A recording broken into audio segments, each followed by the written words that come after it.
one thing I say about overseas, playing ball overseas is it's cutthroat. It's extremely cutthroat. I mean, if you're not doing your job 1 week, you can lose your job. You know what I mean? They can bring a guy in to replace you.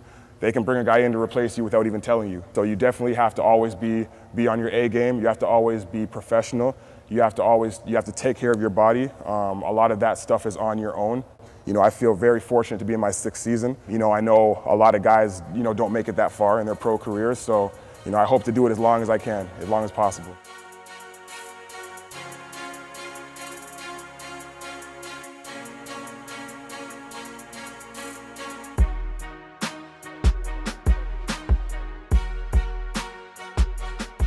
Everything is going great. Had a great summer. Spent the whole summer at home, which was one of the first times I've done that since I was a teenager. And I feel great about it. I feel great going into the next season. I just signed to play in Hungary, A division, first division in Hungary, also to a FIBA Europe Cup team.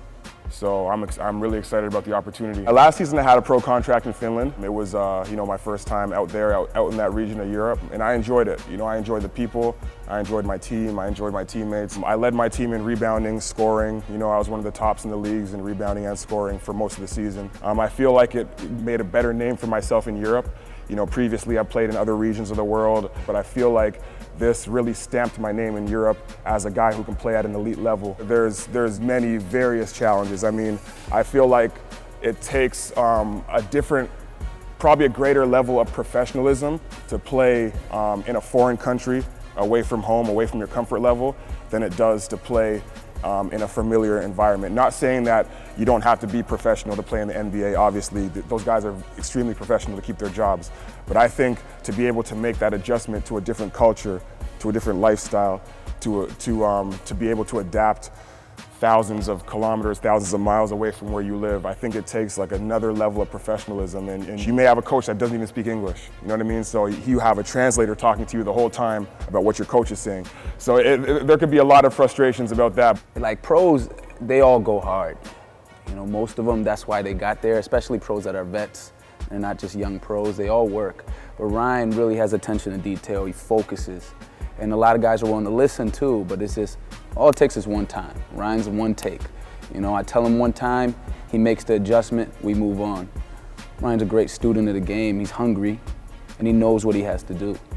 You know, so it's a pleasure working with him.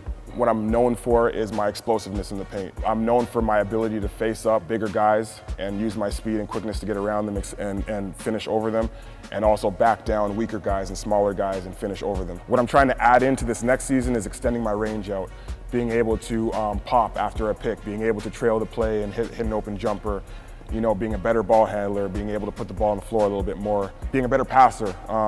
That's one thing I've really been trying to improve on this summer, because recently in my career I've been double teamed a lot more. It really forced me to improve on my court vision in my passing, you know, to be able to pass one-handed, left hand and right hand, to be able to see the double team before it happens, to be able to kick it out and repost and get back to my move. So, and a lot of our moves that we worked on out here in the paint, you know, he'll give me a little bit of contact and I'll have to be able to use my footwork to, you know, to not just be able to overpower him and go through him, but also be able to use my fakes and my footwork and my step throughs and my spins. The game in Europe is very team oriented, a lot of spacing, a lot of moving the ball. And as you can see, the game in the NBA is getting towards that way.